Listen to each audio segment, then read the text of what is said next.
Hi സുഹൃത്തുക്കളെ, ഞാൻ എന്റെ കൈ വെച്ച് ഏതൊരു ഫ്രൂട്ട് കിട്ടിയാലും അതുകൊണ്ട് വൈൻ ഉണ്ടാക്കി നോക്കും കേട്ടോ. നിങ്ങൾ അങ്ങനെയാണോ എന്ന് എനിക്ക് അറിഞ്ഞുകൂടാ, പക്ഷെ എന്നെ സംബന്ധിച്ച് പറഞ്ഞാൽ ഞാൻ അങ്ങനെയാണ്. ഇപ്പൊ എന്റെ കൈ വെച്ച കുറച്ച് പാളന്തോളം പഴമുണ്ട് കേട്ടോ. ഇത് ഞാൻ നേരത്തെ വൈൻ ഉണ്ടാക്കിയിട്ടുള്ളതാണ്. ഇതുകൊണ്ട് ഇപ്പൊ കുറെ ഇങ്ങനെ പഴുത്തിരുന്നപ്പോ ഞാൻ ഓർത്ത് വെറുതെ കളയണ്ട, അതുകൊണ്ട് വൈൻ ഉണ്ടാക്കിയേക്കാം. ഞാൻ എങ്ങനെയാ വൈൻ ഉണ്ടാക്കുന്നത് കാണിച്ചു തരാമേ. ഞാൻ ആ പാളന്തോളം പഴം ഇതേപോലെ തൊലിയൊക്കെ കളഞ്ഞിട്ട് ചെറുതായിട്ട് കട്ട് ചെയ്തെടുത്ത്, അപ്പം എത്ര ഒരു അളവ് ഞാൻ പറയുന്ന ഇങ്ങനെ അളക്കുവാണ് കട്ട് ചെയ്തതിന് ശേഷം കേട്ടോ. പിന്നീട് ഇതേപോലെ ഒന്നുകിൽ ഒരു ഗ്ലാസിന്റെ കുപ്പി, പൊട്ടുന്ന കുപ്പി, അല്ലെങ്കിൽ ഒരു ഭരണിയാണ് വേണ്ടത് കേട്ടോ.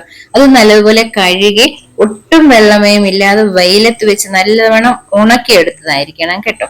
ഇതിപ്പം ഞാൻ അളന്ന് 3 കപ്പാണ് എന്റെ കൈവശം പഴം ഇരിക്കുന്നത്. അപ്പം നല്ല മധുരം വേണമെങ്കിൽ 3 കപ്പ് തന്നെ പഞ്ചസാര ചേർക്കണം കേട്ടോ. ഞാൻ പക്ഷെ ഒരു 2.5 കപ്പോട് അടുപ്പിച്ച് മധുരം ഇട്ടിട്ടുള്ളൂ കേട്ടോ. 2 കപ്പ് പഞ്ചസാര ആദ്യം ഈ കുപ്പിയിലേക്ക് ഞാൻ ഇടുകയാണ്. അതിനുശേഷം കുറച്ച് പഴം ഇട്ട് കൊടുക്കുക. അങ്ങനെ ചെയ്യണം കേട്ടോ, ഇടയ്ക്കിടയ്ക്കായിട്ട്. ഇപ്പൊ ആദ്യം പഞ്ചസാര ഇട്ട് കൊടുത്തെങ്കിൽ പിന്നെ കുറച്ച് പഴം ഇട്ട് കൊടുക്കണം. ബാക്കി വന്ന 1/2 കപ്പ് പഞ്ചസാര കൂടി ചേർക്കാം. പിന്നീട് ബാക്കി വന്ന പഴം കൂടി മുഴുവനായിട്ടും അതിലേക്ക് ചേർത്ത് കൊടുക്കാം. പിന്നെ കുറച്ച് കൂട്ടാണ്, കുറച്ച് ഗോതമ്പ് ചതച്ചത്, 2 കറുവപ്പട്ട, 5 ഗ്രാമ്പു, ഇത്രയും കൂടി ഇതിലേക്ക് മിക്സ് ചെയ്യാം. നിങ്ങൾക്ക് ഇത് ചേർക്കാൻ താല്പര്യം ഇല്ലെങ്കിൽ ചേർക്കണ്ട കേട്ടോ. പിന്നീട് 1 സ്പൂണ് ഈസ്റ്റ് കൂടി, നല്ല ഈസ്റ്റ് ആയിരിക്കണം, ഇതുകൂടി ചേർത്തിട്ട് 2 ലിറ്റർ വെള്ളം കൂടി, അതായത് തിളപ്പിച്ചാറിച്ച വെള്ളമായിരിക്കണം, അതും കൂടെ ചേർത്ത് കുപ്പി ടൈറ്റ് ആയിട്ട് അടച്ച് എവിടെയെങ്കിലും ഒരു ഇരുട്ടുള്ള ഭാഗത്ത്, എവിടെയെങ്കിലും ഷെൽഫിനടിയിലോ അങ്ങനെയുള്ള സ്റ്റോർ റൂമിലോ വല്ലതും ഇരുട്ടുള്ള ഭാഗത്ത് വെക്കുക. 10 ദിവസം കഴിഞ്ഞതിന് ശേഷം നമുക്കിത് നോക്കാം. ഇതിപ്പം 10 ദിവസം കഴിഞ്ഞിട്ടുണ്ട്. നമ്മൾ ഇങ്ങനെ കുപ്പി കെട്ടി വെച്ചിട്ട് കേട്ടോ. അപ്പൊ അതിന്റെ ജ്യൂസൊക്കെ കുപ്പിക്ക് താഴെ വന്നു, പഴമൊക്കെ മുകളിൽ കിടക്കുന്നുണ്ട്. അപ്പം പഴത്തിന്റെ സത്തൊക്കെ ഇറങ്ങിയിട്ടുണ്ട് കേട്ടോ. അപ്പൊ നമുക്കിത് ഒന്ന് തുറന്നു നോക്കിയിട്ട് പിഴിഞ്ഞെടുക്കുവൊന്നും വേണ്ട. സാധാരണ പൈനാപ്പിൾ ഒക്കെ ആകുമ്പോൾ നമ്മൾ പിഴിഞ്ഞെടുക്കുമല്ലേ. ഇത് ഇതുപോലെ ഒരു അരിപ്പയ്ക്കകത്ത് അരിച്ചാണ് എടുക്കുന്നത്. എപ്പോഴും ശ്രദ്ധിക്കണം, നമ്മൾ എടുക്കുന്ന പാത്രമൊക്കെ നല്ലതുപോലെ കഴുകി വെയിലത്ത് വെച്ച് ഉണക്കി, വെള്ളമയം ഒട്ടും ഇല്ലാത്തതായിരിക്കണേ.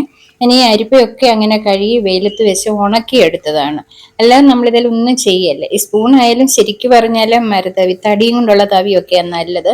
ഞാൻ സ്പൂൺ ഇട്ടിങ്ങനെ അങ്ങ് വെച്ചെന്നുള്ളതേ ഉള്ളൂ. ഇത്രയും ഞാൻ അരിച്ചെടുത്തിട്ടുണ്ട്. അതേ കുപ്പിയിൽ തന്നെ ഞാൻ ഒഴിച്ചു വെക്കുകയാണ്. കാര്യം ഇതിനെയും ഇരുന്ന് ഒരു കുറഞ്ഞത് നമ്മൾ ദിവസം കൂടും തോറും നല്ലതാണ്. ഒരു 30 ദിവസമെങ്കിലും എടുക്കും, 1 മാസം കഴിയും ഇതൊന്ന് നല്ലതുപോലെ അടിഞ്ഞു വരണേല്. അപ്പൊ ഇതിന്റെ മട്ടൊക്കെ അടിയിൽ വന്നിട്ട് തെളിഞ്ഞ നല്ല ഇതായിട്ട് മുകളിൽ കിടക്കും. അന്നേരം നമുക്കിത് കുപ്പിയിൽ ഊറ്റി വെക്കേണ്ടതാണ്. വീണ്ടും ഇതുപോലെ മൂടി കെട്ടി വെക്കുക. 1 മാസം കഴിയുമ്പോൾ നോക്കാം. കണ്ടോ, ഞാനൊരു 20 ദിവസം കഴിഞ്ഞപ്പോഴേ ഇതിങ്ങനെ ഊറ്റി എടുത്ത് ഒഴിച്ചു വെച്ചിട്ടുണ്ട്. പിന്നെ ഇത്രയും മട്ടും വന്നിട്ടുണ്ട് അതിനകത്ത്. ഇതിനെ കളയാന്, ഈ മട്ട അടിയുന്നതിന് വേണ്ടിയാണ് വെച്ചിരുന്നത്. ഇതിന് ദിവസം മുന്നോട്ട് പോകും തോറും ഇതിന് വീര്യം കൂടി കൂടി വരുവേ. ഞാൻ ഇതുപോലെ ഗ്ലാസ്സിലൊന്ന് ഒഴിച്ചു വെച്ചിട്ടുണ്ട്. കണ്ട എന്ത് രസമാണ് അല്ലേ. നല്ല വീര്യമുള്ളതാണ്. ഞാൻ അല്പം ഒന്ന് കുടിച്ച് നോക്കിയായിരുന്നു. ഇപ്പം നമ്മുടെ വീടുകളിലൊക്കെ പാളയന്തോടം വാഴക്കൊല ഉണ്ടെന്ന് വരും, വലിപ്പമുള്ള കൊലയായിരിക്കും അല്ലെ. ഇപ്പം അത് കടകളിൽ കൊടുത്താലും വലിയ വിലയൊന്നും കിട്ടാത്തതുകൊണ്ട് ആരും അങ്ങനെ കൊടുക്കാറില്ല. പിന്നെ പഴുത്തൊക്കെ അങ്ങനെ കുറെയൊക്കെ അങ്ങ് പോകും, മുഴുവൻ തിന്നി തീർക്കാനൊന്നും നമുക്ക് പറ്റത്തുമില്ല. അങ്ങനെയുള്ളപ്പോൾ നിങ്ങൾ കുറച്ചെടുത്ത് ഇതുപോലെ ഒന്ന് ഉണ്ടാക്കി നോക്കേ, നല്ലതാ കേട്ടോ. എപ്പോഴും അങ്ങ് ഒത്തിരി ഒന്നും അല്ലല്ലോ കുടിക്കുന്നത്, കുറച്ചൊക്കെ ഇങ്ങനെ എടുത്ത് കുടിക്കാൻ നല്ലതായത് കേട്ടോ. പിന്നെ ഈ വൈൻ തന്നെ ഒഴിച്ച് കുറച്ച് ഡ്രൈ ഫ്രൂട്ട്സ് എല്ലാം കൂടി ഇതുപോലെ ഞാൻ ഇട്ട് വെച്ചിട്ടുണ്ട്. ഇതൊരു കേക്ക് ഉണ്ടാക്കുന്നതിന് വേണ്ടി. അപ്പം നിങ്ങൾ ഇതേപോലെ ട്രൈ ചെയ്ത് നോക്കുക. നിങ്ങൾക്ക് ഇഷ്ടപ്പെട്ടെന്ന് വരും, മറ്റുള്ളവർക്കൊന്ന് ഷെയർ ചെയ്ത് കൊടുക്കുക. വീണ്ടും ഞാൻ പുതിയ വീഡിയോയുമായിട്ട് എത്തുന്നതായിരിക്കും.